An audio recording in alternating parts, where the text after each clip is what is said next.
Hello, everyone. Welcome to the 10x Growth Strategies podcast. I'm your host, Saradha Sriram, business technology strategist. I have with us Jonathan Sorenson. Jonathan has dedicated his career over the last 3 decades to engineering and leadership, most recently as a director of engineering at LinkedIn. At LinkedIn, Jonathan focused on empowering employees and fostering innovation, drawing insights from leaders like Jeff Weiner and Reid Hoffman. With expertise in site reliability, software engineering, and cybersecurity, he combines technical skills with compassionate leadership, prioritizing psychological safety and team diversity. This approach enables him to bridge the gap between business and technology, such as addressing how 50 milliseconds of latency in key markets can result in the loss of millions of users and how to fix it. Today, Jonathan focuses on coaching engineers and leaders to cultivate 10x engineers, those who deeply understand technology, systems, and people. A rare San Francisco area native in tech, now he advises and invests in early stage startups with a focus on AI. Jonathan holds a BS in computer engineering from San Jose State and enjoys life with his wife and 2 sons. Welcome to our podcast, John. Thank you so much for having me. We love having you here too. The book we are exploring today is The Culture Map by Erin Meyers. John, tell us how you define culture and why you think it plays a significant role in how businesses operate globally. Sure. I think culture, from a personal standpoint, culture is where we all come from. It's our upbringing, it's our friends or family, how they influenced us over the years, what college we went to or didn't go to, all of our life experiences. And then that influences how we perceive the world around us. So what we see, hear, etc. Second, it's how we're expected to respond to that input. More often than not, folks are like, why did you do that? And they're like, oh, because of this, this, and this. When I was growing up, we're expected to do these things. Like someone sneezes, I say, bless you, just automatic. It's a very simple example, but it applies to a lot of things that we don't even realize. And then I think most importantly, with context of this book, is that culture at work is how we collaborate with one another. It's how we work more effectively together. And it's also critical to understand how to make better products because by understanding different cultures, we're going to make products that are applicable to them. And we're also going to be able to collaborate on an equal playing field with one another by understanding how each other works and operates and work together better. That sounds good. Especially the focus in this book has been big time on communication and leadership. And in this book, they specifically talk about the difference between low context and high context communication. As a leader, how did you adapt those communication styles when working with culturally diverse teams? I think this comes down to setting the ground rules first. This is something that I've always done with all of my teams that I've ever led. Actually, early on in my career, I had a team coming from all over, and I was like, "What do I do?" And I sat down. I wrote a very simple document talking about, "Hey, this is how we are going to communicate." And Erin Meyer recommends this in the book. If you're communicating across cultures, please use low context communication. But I define it. And then while working on that as a leader, you have to understand that folks are not going to just, yep, he said to, or she said to communicate this way. We're going to do that. No, you need to be a champion of living that, setting the example, and also understanding and breaking down when you see communication not working out as you expect. I've even implemented having a trusted individual on the team that knows what I think to give me feedback, because I also know that folks aren't going to speak to the boss directly, but they will speak to other folks on the team about what's going on. So you can catch anything that, hey, there was this miscommunication. How can we improve that and revise on it? That's a very intelligent way to do it, right? To build people, build trust with people, and also to use them to positively impact the larger team. Did you face any challenges when you're working with globally diverse teams with communication? Many of them. I think early on in my career, there were some where I was like, where was the culture map when I needed this? But Erin Meyer uses the example of a American business person running a team in Japan, and they invite one of their employees to come to their daughter's birthday that weekend, and the employee responds with, "I'll try and make it, but I'm pretty busy," because they're being polite. And then Monday comes around, and the American goes, "Well, why didn't you come to the birthday? You said you were going to make it." And their employee is just shocked, like, "Oh my gosh, I was supposed to go. I told you I wasn't going." I think in my experience, I've had very similar things happen to me. I've worked a lot with India, with teams based in India, and I feel like there's constantly a big difference there. One of the strategies I've employed there was similar to having a trusted individual. I had the great fortune of having a manager over there that had spent considerable time in the US, and he did a lot of work kind of doing the translation between both layers or flagging, like, "Hey, John, you said this, but no one here received it that way. So please, can you update your communication?" That really helps to have a liaison between both the teams. We see such cultural differences when it comes to decision making and providing feedback. The book talks about different scales, especially with decision making. There are some cultures which have consensus oriented decision making, and then some places where it's top down. Have you had issues with the decision making, or can you give us examples where how did you resolve those issues apart from having a liaison between teams? If you had to make some quick decisions, maybe architectural decisions, or even things that impact large teams, how did you traverse between different sets of decision making?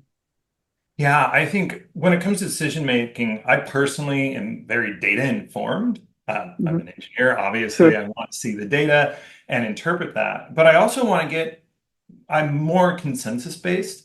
I want to get my team's view on the data. And especially if it's a case where I have multiple teams under me and I'm not the manager of the team, I want to get feedback from the people who are working on the problem and the issue before I can make a clear decision on that. And typically, I will go with the consensus of the group. And sometimes I will say no. But I think the key thing here, and this transcends cultures, is to explain the why.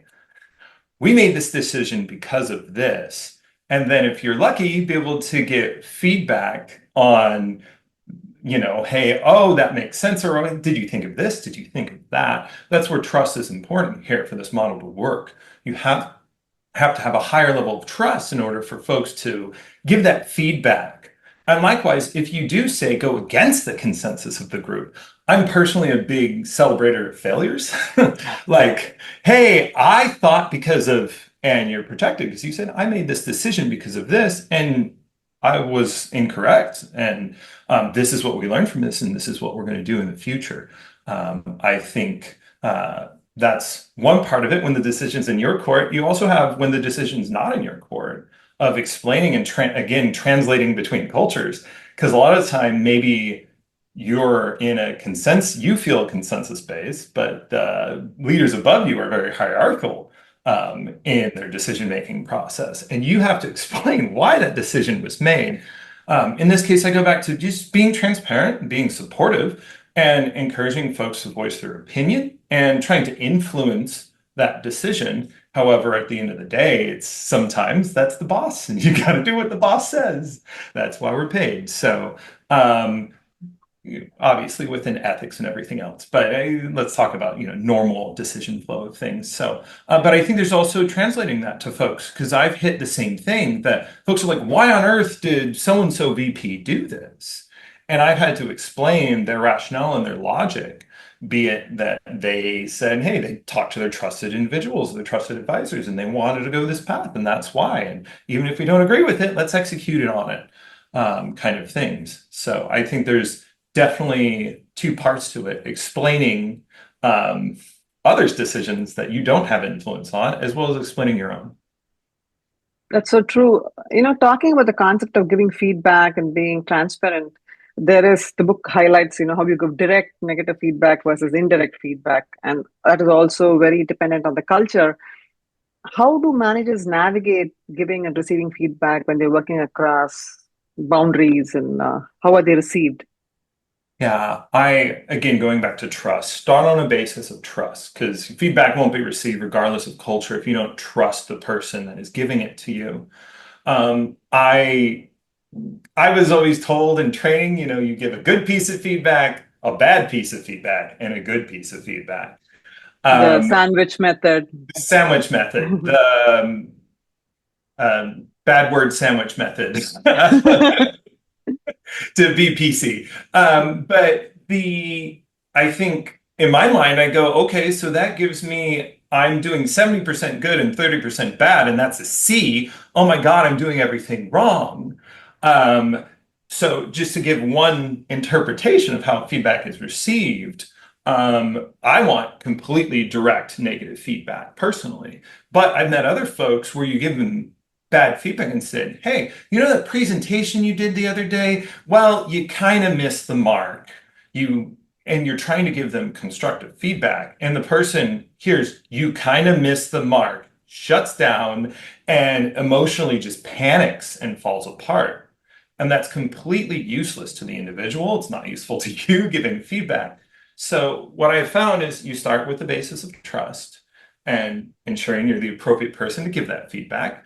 Two, give feedback in small amounts after whatever event you're giving feedback on has happened. And any emotions, sometimes there's emotions tied to things that happened, as we all know as leaders. Sometimes there isn't, but usually there is. Allow the emotions to dissipate so the person will have processing time to um, think about their actions. And then giving very open and coaching feedback of what did you think about that? How do you think others felt when you said those things? Or just using, a direct example where someone was talking to someone else, and giving them feedback that they can think about and build on, I find works incredibly well. And then you avoid a pattern that I hate that we see so often that I'm hoping for a promotion and they're waiting all year to hear feedback. And then, 12 months have gone by. Hey, Sue, yeah, you made that one comment back in December of last year. And this person's like, but I've done all this work. Oh my gosh, why are you? I thought he was going to get promoted. And now you're telling me I got to work on all these things. That's kind of, historically, that's how I received feedback in the job market. And I hated it. And now, as I'm in leadership roles, I give feedback as soon as is emotionally reasonable possible and in small amounts so folks can continually build and improve and get better. And I think that kind of transcends cultures. Mhm. And again, being very clear, this is how I will give you feedback, versus just assuming that folks will understand this method. I think what you're saying is so true because it's very important to be timely about the feedback and also be consistent so people can at least iterate from there. And what I've also seen is it helps to, set your working styles very early on when you start this team, when you are norming, forming, and storming. It's important that people understand the working styles, the dynamics, and how they communicate. And doing that and setting those patterns early is also extremely helpful. I mean, a lot of times we talk about all our positive examples and how successful all these international collaborations have been. And, there are several applications the book talks about. Conversely, you can think of, do you have any examples of any projects or collaborations that you struggle due to misinterpretations or cultural differences? I think it's also important to highlight certain examples like that. So, retrospecting, do you think there are certain situations, if you can share, that you felt you could have handled better? I would love to talk about one that was just traversing two teams. One team was mostly folks from China. They were in the US. They were literally sitting next to the other team, and the other team was one of my teams, or mostly can be generalized as Americans. Not to overgeneralize or anything, but since we're talking about different cultures. And this might be one of the most epic failures that in my career. Hmm. maybe not the worst one. There's some other really interesting ones, but that's for a different podcast. But I think this was a project that I wanted to do so bad when I took over this team. It was around automation of the stack. My background's heavily in software development and Mhm. SRE, and so automating things is like, how do we save engineering hours? This is amazing, reduce errors, make the site stay up better. Um, and we had tried to automate a certain portion of the stack for at least 2 years. And we had two different versions of this. The previous team had tried to automate it as well, that had left the company prior to me joining. And so this was facing its like third failure. And I sit down, I go, what is going on? What are we doing wrong? Are we choosing the wrong technology? Is the problem too hard? Do we not have enough resources? And we had tried all these different permutations of this. But then I realized the teams just were not communicating clearly. One team said, hey, we're going to follow the lead of our manager because they were more hierarchical. And their manager said, do this, this, and this. And my team, who was trying to collaborate with them, was like, why aren't we doing it this way? And so I literally sat them down and said, folks, do we understand the problem clearly? And they're like, yeah, it's this. And then the other team said, yeah, it's this. And they were completely different problem statements. Going back to the culture map, there was so many aspects of this, of not wanting, one side not wanting to speak up as much, one side thinking of how they're going to be more chatting about stuff, on one side thinking chatting about something, meaning consensual agreement, versus the other side listening to their leadership, one side not understanding the context of, hey, we need to build this. Okay, when we get around to it, versus my side, which was like, we need to build this now. Like, there's huge ROI here. And after they sat down, it was one of the most incredible things and kind of like an aha moment for me. The lesson was make sure your teams are clearly communicating and breaking down any barriers there might be there, but also make sure the teams understand the problem. And I felt like in this case, there was a really based kind of off of Erin Meyers' cultural map differences. There was a huge gap in the understanding. The moment we broke that down, I kid you not, 2 weeks later, there's a prototype out going through permutation that 100% fixes this problem. It took another year to roll it out and fix it, which was great. But after, I think if we include the former team, it had been 3 years of this problem existing, and it had caused all kinds of issues and other stuff. So I think there's super huge power in understanding the context of where groups are coming from and breaking that down and then enabling the teams to work together better. Because the moment we broke down all those different barriers, 2 weeks for a prototype, and I think in 6 months, it was powering half the stack, which was just incredible after wanting this for 3 years. I'm sure it didn't. Going through this process must have been very interesting, but it's good to hear that you were able to go past those issues, even though it took some time. But it's a very interesting example. Talking about, you work with different generations and things have changed over the last 4 or 5 years with globalization and also remote work. With the rise of remote work and new generations coming into the workforce, do you think cultural barriers are becoming easier or is it harder to overcome? And do some of the things that you read in the book, do they still apply? What are your thoughts about that?